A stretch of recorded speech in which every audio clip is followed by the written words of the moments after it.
Lewis Hamilton may have walked away from free practice 2 in Monaco with a smile on his face. But behind that grin was a much deeper and more significant story. The timing screens told one story, but the telemetry data told something else entirely. On the surface, Charles Leclerc was the man of the moment, topping the timesheets and showing excellent pace around his home circuit. But under the radar, Hamilton was doing something different, something potentially game-changing. In the slowest corners of Monaco, where precision matters more than outright speed, Hamilton was in a class of his own. His performance through tight sections like Mirabeau, the hairpin, and Rascasse was simply outstanding. It wasn't about setting purple sectors or flashy lap times.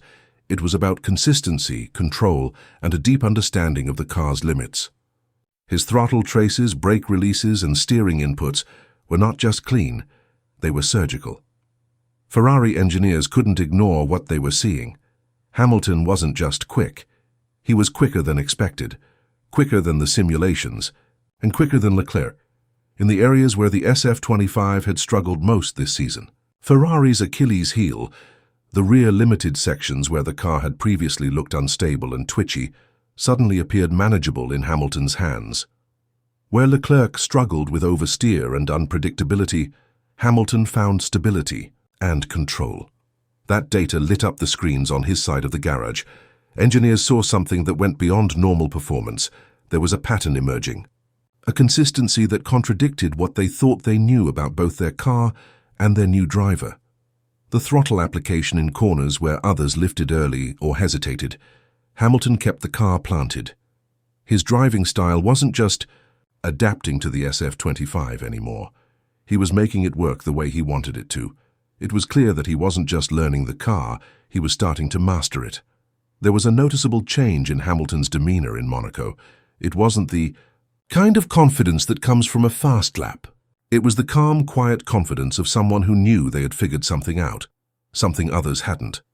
There were no dramatic team radios, no visible frustration, and no searching for setup changes.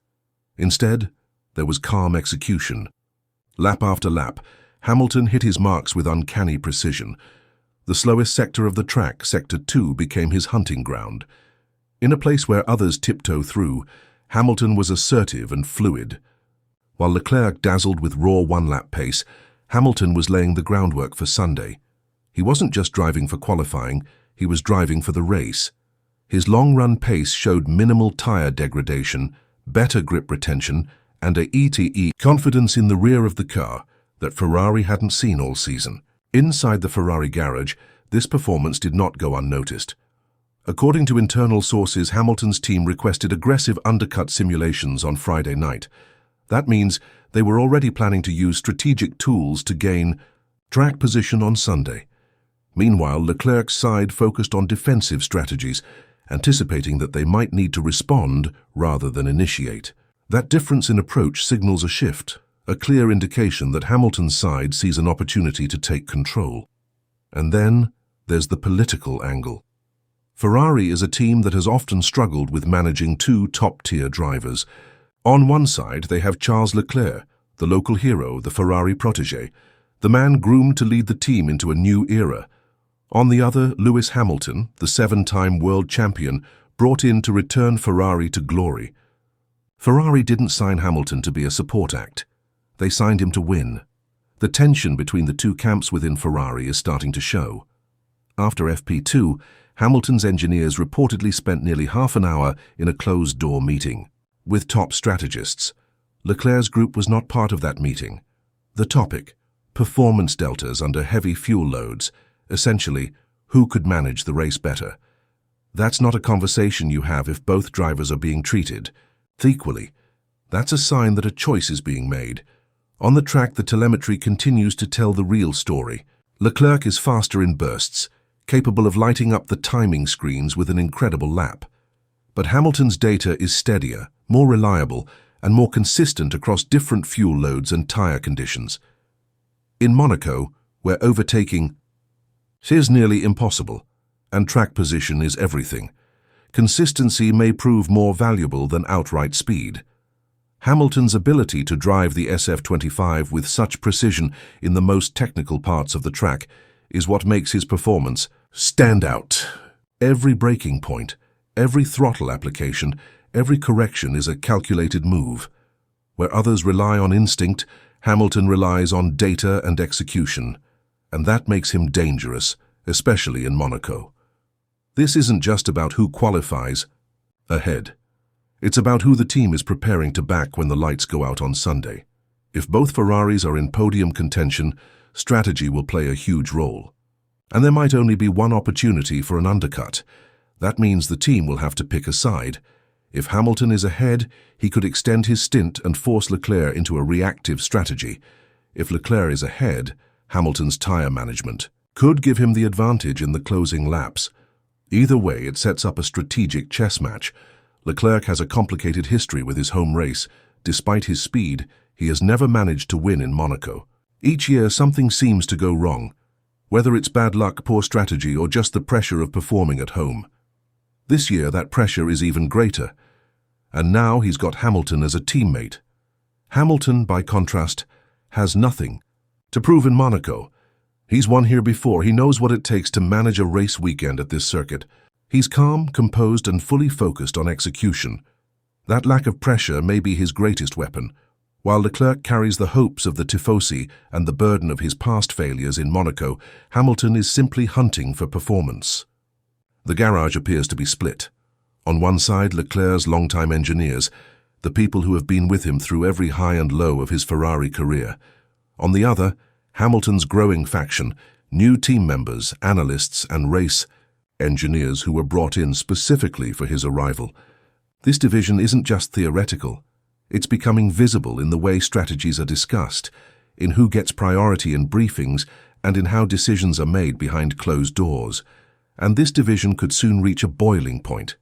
Because, if Hamilton manages to outqualify Leclerc in Monaco, on Leclerc's home turf, it may change everything. The internal balance of power at Ferrari could shift. Leclerc, once the unquestioned number one, might find himself in a much more uncertain position. Saturday's qualifying will be critical, not just for grid position but for narrative. If Leclerc beats Hamilton, he reaffirms his place at the top.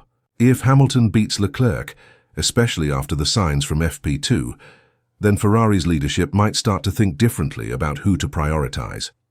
The setup of the SF25 has often been a challenge this year, particularly in low-speed corners. But Hamilton's performance suggests that he has found a way to work around those limitations. His driving style seems to be more compatible with the car's quirks, allowing him to unlock performance where others struggle.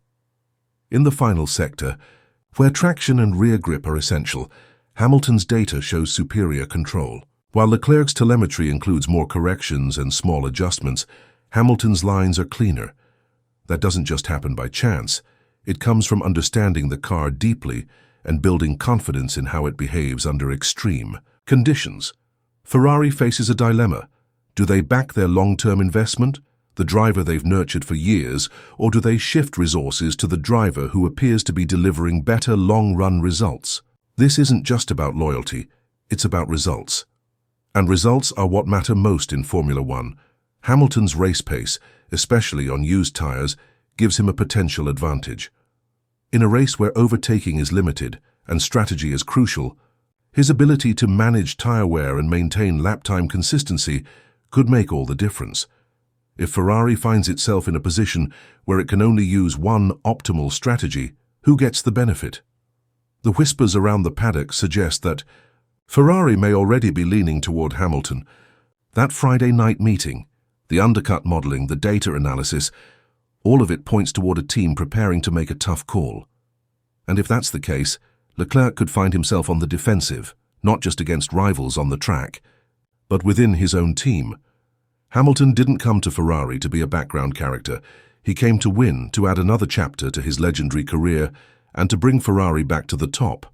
His performance in FP2 shows that he's getting closer to that goal. The car may still have limitations, but Hamilton is learning how to push through them. As the weekend continues, the focus will intensify. Every session will be scrutinized. Every decision by the pit wall will carry extra weight. And in a race where a single mistake can end your weekend, the margin for error is razor thin. Leclerc knows what's at stake. Another defeat in Monaco could leave a lasting mark. For Hamilton, it's about seizing an opportunity, about proving that even in a new environment, with a new car and a new team, he can still lead the way. The battle between Leclerc and Hamilton is no longer just a battle of speed. It's a battle of strategy, mindset, and influence within the team. Ferrari has two top-tier drivers, but only one can be the leader.